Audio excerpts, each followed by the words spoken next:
মৌলিক সংস্কারের রূপরেখা জুলাই সনদের মধ্যে থাকতে হবে। এ বিষয়ে ঐক্যমত না আসলে জুলাই সনদ স্বাক্ষর হওয়া নিয়ে সন্দেহ প্রকাশ করেছেন জাতীয় নাগরিক পার্টির আহ্বায়ক নাহিদ ইসলাম।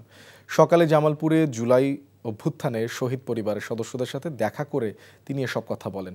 নাহিদ ইসলাম বলেন, জুলাই সনদ হয়ে যাওয়ার পরেই নির্বাচনী তোড়জোড় শুরু হবে।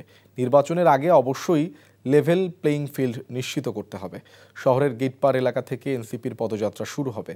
ফৌজদারি মোড়ে গিয়ে পদযাত্রা শেষে পথসভা করবে এনসিপি।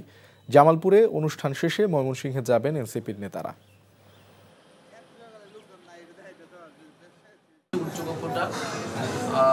ভোটের অনুপাতে হতে হবে, বিয়ার অনুসারে হতে হবে, এটা আসনের অনুসারে হওয়া যাবে না।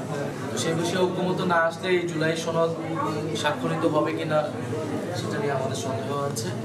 আমাদের জায়গা থেকে আমরা বলেছি যে এই বিষয়ে ঐক্যমত আসার পরে আমরা জুলাই সনদের বিষয়টা বিবেচনা করবো। তবে আমরা চাই যে 5ই আগস্টের মধ্যে জুলাই সনদটা তৈরি হয়ে যাক। বান্ডেল থাকলে প্রতি সেনমানিতে টাকা বাঁচবে। বিকাশ সেনমানি বান্ডেল কিনে জিতুন প্রতি লেনদেনে।